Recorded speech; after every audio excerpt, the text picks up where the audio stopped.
Greetings, fellow soldiers, and welcome to Satoshi's Militia, where we honor American patriotism and share Bitcoin principles. In this episode, we're going to talk about the Federalists and the Anti-Federalists.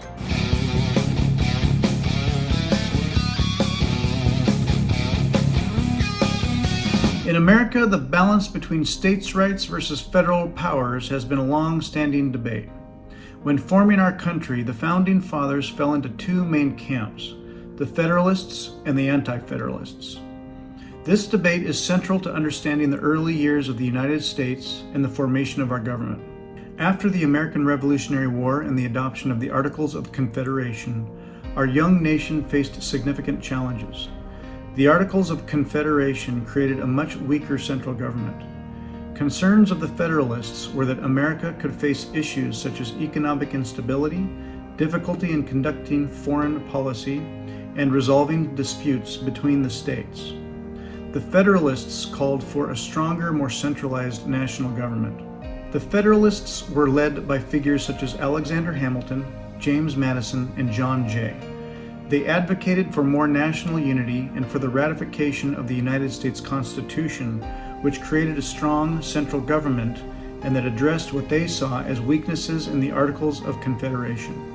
Federalists argued for the need of a strong executive branch, a system of checks and balances among the branches of government, and the importance of a national currency. They outlined their views in a series of essays known as the Federalist Papers. The Anti-Federalists were skeptical of centralized power and feared that the Constitution would lead to tyranny. Anti-Federalist leaders included Patrick Henry, George Mason, and Samuel Adams. They argued that the Constitution did not do enough to protect individual rights, and that a strong central government would infringe upon the sovereignty of the states. Anti-Federalists were concerned about the lack of a Bill of Rights, and warned of the potential for the federal government to become too powerful. The debate over the Constitution played out during ratifying conventions at the state level. Federalists and Anti-Federalists engaged in spirited discussions, with Federalists ultimately prevailing in securing the ratification of the Constitution. However, this victory was not without compromise. In order to appease Anti-Federalist concerns, the promise was made to add the Bill of Rights to the Constitution shortly after its ratification. The Bill of Rights comprised of the first 10 amendments to the Constitution, guaranteeing fundamental liberties and protections for individuals and for the states. The Ninth Amendment states, quote, "The enumeration in the Constitution of certain rights shall not be construed to deny or disparage others retained by the people." In other words, people retain fundamental human rights even if not specifically provided in the Constitution.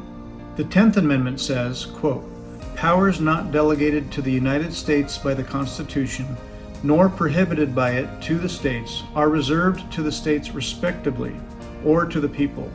In other words, states and their people preserve their authority in all matters not specifically granted to the federal government.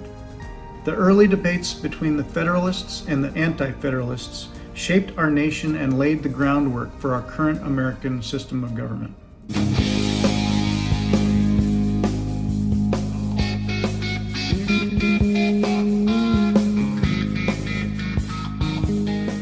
In Bitcoin's history, developers have argued over how to best maintain decentralization versus providing scalability, and whether to do so on the base layer or in layers running on top of Bitcoin.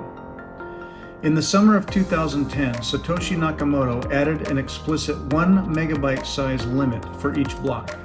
It is speculated that this was to keep the blockchain small and accessible to independent full node operators, and to discourage large amounts of spam transactions. Years later, developers argued over whether to change this or to keep it intact, disagreeing on how best to maintain decentralization versus providing scalability through more transactions per block on the base layer. Two camps developed: big blockers who wanted to increase block size for cheaper and faster transactions, and small blockers who wanted the 1 megabyte limit to remain permanent to prioritize Bitcoin's integrity and security. This block size war took place between 2015 and 2017. At face value, this was a dispute about the amount of data being held within each block, but underlying concerns were over who controlled or might later have control over the Bitcoin protocol, the long-term plan for Bitcoin's market share, and how much value should be placed on decentralization. The big blockers believed that cheaper and faster transactions would make Bitcoin more scalable and therefore grow more quickly. While increasing the block size may not have been a permanent solution, it was thought that large blocks would help keep transactions cheap in the short term and allow more time for scaling solutions to possibly develop. This would allow Bitcoin's base layer to compete much more quickly on the global stage as a direct and alternative payment system to companies like Visa or PayPal. The small blockers advocated for Bitcoin's decentralized and censorship-resistant nature. There were concerns about increasing the block size as a scaling solution, fearing that it could compromise decentralization by making running a full node more resource-intensive and potentially leading to centralization of mining power. Small blockers also emphasize the importance of maintaining Bitcoin's security and resilience against potential attacks, and to block censorship attempts by having broad individual consensus through many node validators. Large blocks could lead to fewer entities running fewer nodes, companies hosting nodes in large data centers, and compromising the decentralization of the network. Small blockers emphasized long-term system resilience and having a low time preference when it came to increasing Bitcoin's market share. On May 22, 2017, leaders from 58 companies, including some miners, had a closed-door meeting where they created a two-phase solution. First, activate SegWit, segregated witness, a soft fork changing the way block space is calculated and creating more available transaction space. Second, double the block limit compared to the original SegWit proposal through a hard fork.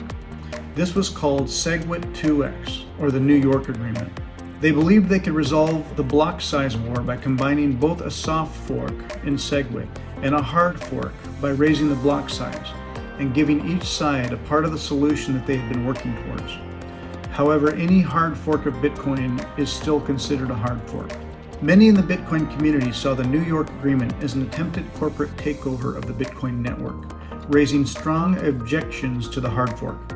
After months of contentious debate, this proposal was suspended in November of 2017.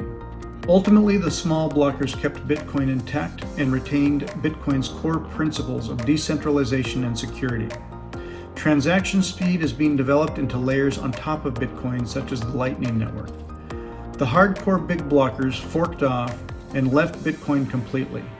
This effectively guaranteed that their big block projects were doomed to oblivion. Bitcoin, meanwhile, remains Bitcoin and there is no second best. Thanks for joining us today, and I look forward to seeing you in our next episode.